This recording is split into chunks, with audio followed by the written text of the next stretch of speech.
I have censored myself my whole life. And I've also sort of chameleon adapted to what I thought would make my environment super safe and super comfortable. When you're in, I think, an environment in which the people around you are going through their own struggles, especially mental health struggles, or you're in an abusive situation, safety is a big concern, especially when you're a kid. So I was used to manipulating my environment, my situations, and the people around me. And I was able to adapt myself to be what they wanted me to be. So there would not be any conflict. There would not be any abuse. There'd be no violence. I'd be able to have my basic kind of needs met, not my emotional needs met, but all the rest of my basic needs met. And so I learned that was I had to turn myself into this person and do all the right things in order to survive being on earth and being the human that I wanted to be.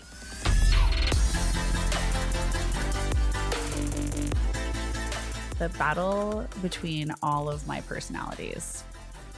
The topic today is, again, very personal, and it's the battle between the personality that I put out to the world my whole life, thinking it was what was going to make me happy and successful and respected and accepted, to the personality that I fight with all the time, that wants to feel different, that wants to feel more like herself, that wants to be more honest, that wants to say different things or approach things differently or communicate differently and more raw and not hold back, but is scared often because it's not what I've been shown or taught or conditioned to think is the right thing to do or the right way to behave. So there's a lot of personalities involved in that and a lot of truth involved in that. So welcome back to Beyond the Black Belts. I'm Megan Cotterill, and I'm the owner of 5 Elements Martial Arts in Calgary, Alberta, and I am the World Kickboxing and Karate Union Team Canada president. So this topic is pretty interesting, and I've had a lot of conversations, especially over the last year, as well as my own journey in self-development kind of through this topic as well, about who I really am, who I want to be, the things I like, the things I don't like, what kind of opinions I have on things, how I want to parent, how I want to live my life, what feels good, what doesn't feel good. I mean, I don't want to overuse the word authenticity because I think it's quite overused at the moment, but am I a version of me or am I all of me? And what does that even mean? And when you know better, can you do better? And the more you learn and grow, can that change over time? So I find this topic fascinating. I've had conversations with so many successful people recently that truthfully are going through the same thing. They're going through their multiple personalities and their identities, and there is some unhappiness and some uncomfortableness because their lives have gone in such a cool and awesome and perfect direction, and they become these really, really successful humans, and they're really, really good people as well. And they have everything that they want. They have, the career that they love, and they are surrounded by people that they value and admire and enjoy spending time with. They have, the material things that kind of make them happy. They have the freedom to do particular things that they've always wanted to do, and, including traveling or time with friends or vacation properties or beautiful cars or beautiful houses or things like that. They've always been able to find partners that are of tremendous value and are great humans in the world as well. But something feels like it's missing, and there's this huge void, and nothing feels comfortable and nothing feels good. And even though it's a version of themselves, they're battling for more and they're questioning more, and they're not happy. The root of everything is they're not happy. So you can have everything that you've ever wanted in the world and everything that everyone's told you is going to make you a pretty put together, awesome, successful, accepted person, and you have no idea why you don't feel good, or you're potentially depressed, or you're anxious. I think there's been some quotes from Jim Carrey that I've watched a lot, and they've been very insightful, and I don't think I'm going to say the quotes correctly, but I think the gist of it is that Jim Carrey talks about depression and anxiety as your one personality fighting your other personality and your real self trying to come out.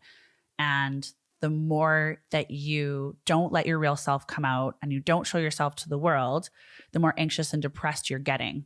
So it's almost like your avatar is fighting against you, and the real soul on the inside is like battling to come out, and you're keeping it in this cage because you think it needs to be trapped there because it's either unsafe or unacceptable, or it's going to be judged, or it's going to ruin your life. And so mentally and psychologically, you're fighting against who you really want and who you really want to be. I'm sure he says it a lot more articulately than I just did, but I'll have to find that quote and I'll have to share it differently. But that was the takeaway that I got from him speaking, and him speaking about what mental health is really all about. And I've kind of battled with that as well through the years, and I've sort of unpacked what that meant.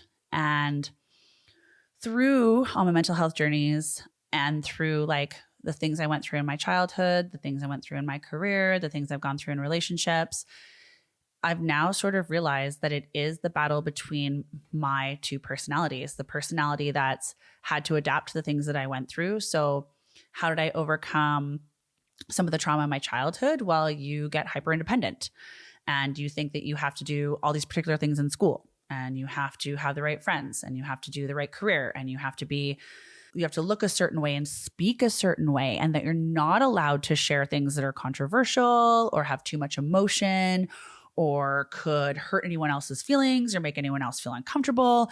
And so I have censored myself my whole life. And I've also like sort of chameleon adapted to what I thought would make my environment super safe and super comfortable. Because I mean, when you're in, I think, an environment in which the people around you are going through their own struggles, especially mental health struggles, or you're in an abusive situation, safety is a big concern, especially when you're a kid. So I was used to manipulating my environment, my situations, and the people around me. And I was able to adapt myself to be what they wanted me to be, so that like there would not be any conflict, there would not be any abuse, there'd be no violence. I'd be able to have like my basic kind of needs met, not my emotional needs met, but like all the rest of my basic needs met. I could protect my siblings. I could make sure that I still went to school. And so I learned that was like, I had to turn myself into this person and do all the right things in order to survive being on earth and being the human that I wanted to be. And that led to my high performing behavior. That led to my overachieving, but it also led to me always feeling trapped and alone and anxious and sad and confused, and like having this like sick, even physical void inside my chest, where I guess this is like really vulnerable and I'm just sort of like expressing it out loud, but how can I ever be truly loved and accepted if I'm being what I think my environment needs, or what I think I should be putting out to the world, and I'm not showing who I am on the inside fully? So can anyone love me if they don't even know who I am, and they don't know what I like, and they don't know how I actually feel about things, or what's important to me, or what my priorities are, or what my actual needs are? And then I'm battling with the other side of my personality going, is it safe to express these things? Is it safe to act in these ways? Is it safe to do something differently? Is it safe for me to take this risk? Is it safe for me to communicate to this person? Is it safe for me to tell someone how I need to be loved and received and heard and respected and like appreciated or welcomed even? And it's been going on for a really long time. And I think I'm noticing it in society quite a bit. And sort of what I discovered. So I did hit a breaking point where that void in my chest and that need to feel loved and accepted for who I am, even though I wasn't exactly sure who that even was, became greater. And it affected my mental and psychological health so much that it started to affect my physical health. My nervous system shut down. I got shingles multiple times. I got super stressed out. I tried to over control things.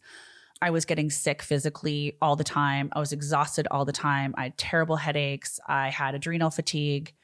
But then I always felt so anxious and panicky, and I always felt sad. And I had to start unpacking what that anxiety actually was and what that sadness actually was. And it was really I was repressing what I wanted to say. I felt like I didn't deserve to say what I wanted to say ever.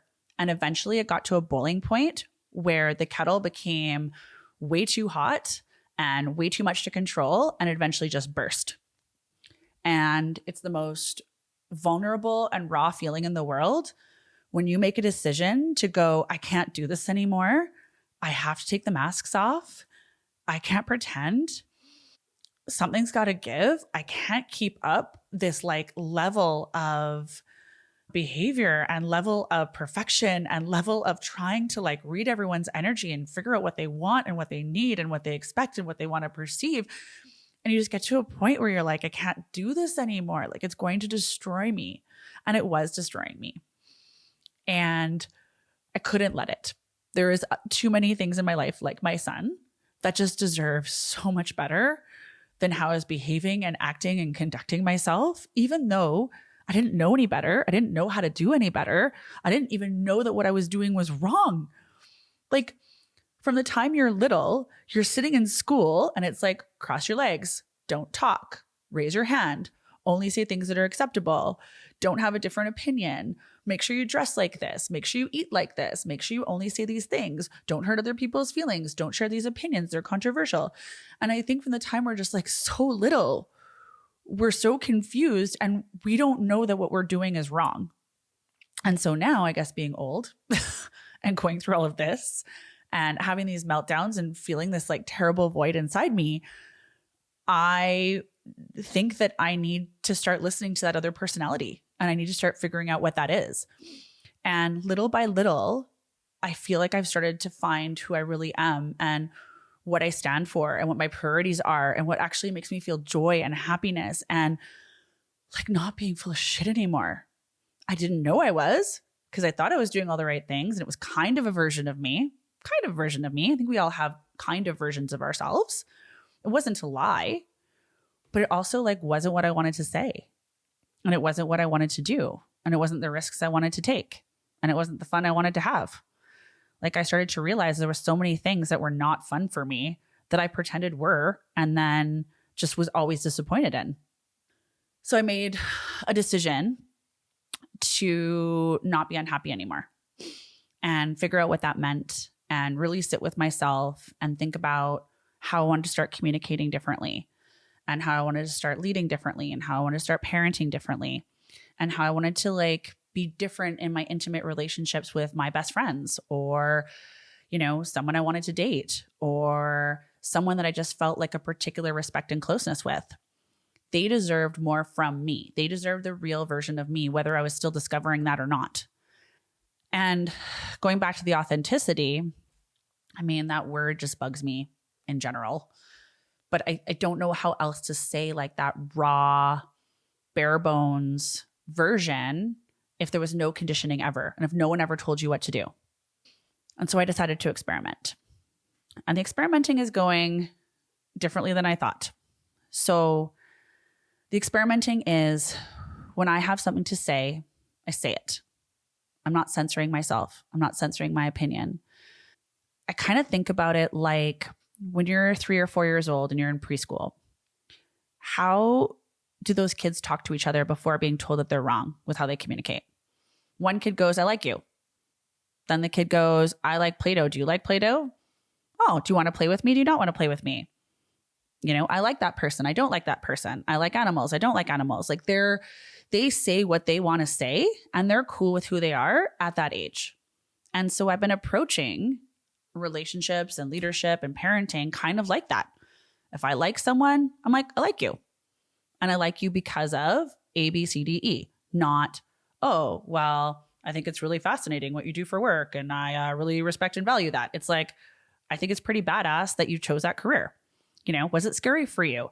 How did you end up liking it? Do you feel comfortable in it? What are the pros and cons? Like, I want to know people's stories. I want to know their feelings. I want to know the why behind everything that they do. I find that fascinating. And we can finally get to like that place where we can connect with our actual hearts and our actual feelings and not our brains and not over analyzing. I don't want to leave things unsaid anymore. I don't want to have regrets anymore. I want people to know what I'm thinking, when I'm thinking it, why I'm thinking it, obviously with respect and love, not to hurt anyone's feelings or to do anything wrong, but at least giving that information about me and myself and the relationship that I want to have with them. And then that's the information that they get. They get to decide if they want to like me back, if they want a relationship back, how that relationship's going to go, because it's the real version of me and not the one I'm trying to show them or the mask I'm trying to show them. How are they ever supposed to decide if they want to hang out with me or like me if I'm holding back all my feelings and all my opinions and everything else because I'm worried I'm going to offend them or be judged or not be perfect or not be put together enough or not sound intelligent enough? Like, I'm over it. I'm super over it. So now I'm going back to, hey, I think you're really cool. Do you want to play? Do you want to go for coffee? Do you want to talk about these things? This is how I really feel about this. This is how I really feel about this. This is how I want to feel in my job. This is how I want to feel as a parent. This is how I want to be a good leader. These are the priorities I want to have moving into the future. And it's terrifying and it's scary. And there's tons of times where I've said things and I've, froze or felt gross about it right away because I'm like, oh my God, that's how I really feel about something, with no censorship and no filter. But we filter ourselves all the time. Why do we have to do that anymore? So I'm going to continue to experiment. I'm going to continue to experiment in what I think is joyful and honest and fun. I'm going to continue to experiment with how I'm genuinely feeling in the pit of my soul and not how I think I should be feeling. And I want to do things that I really want to do for like almost childlike reasons. Like, if I want to go to the park, I want to go to the park. If I want to go running, I don't want to go running because I think, oh, it's good cardio and it's going to make me fit. I want to go running because I'm like, oh my God, the sun is out and I want to go fast. And I like the feeling of the wind in my hair and I like the sun on my face and I feel really warm. And I love how I feel when I go running and it makes me feel awesome. Like, that's why I want to do it. Not because I think I should be, or it's part of my routine, or it's something that makes me acceptable in the world. I'm over it. I'm done. It's just going to be me and who I am and what I want to do and how I want to feel and how I want to tell other people about how I feel about myself and them and the world and everything else. And hopefully it gives them an opportunity to be themselves too and share the things that they want to share and talk about the things that they want to talk about. Because I know for a fact that everybody is holding something back and most people are holding a lot back. And I think if we are a community that just becomes more honest and more accepting and starts to share more, we're all going to feel more connected. Those voids are going to go away. Our hearts are going to feel happier. We're going to have a lot more joy, a lot less stress, a lot less mental health issues, because at least we're coming together and we're being real and we're being the humans that we're supposed to be. And I can't wait for that. I mean, that makes me so excited and so optimistic about what humanity might look like. Like, I am ready to go. I am here for this. So I challenge you to take those baby steps like I'm trying to do as well, because man, I have a long way to go and a lot of things to learn. But say what you want to say. Share what you want to share. Say those feelings. Don't hold back. Life is short. You got one life. If you like someone, tell them. If you miss someone, tell them. If you're upset about something, tell them. Like, if you want to do something, do it. There's no reason to hold back anymore. Just do you.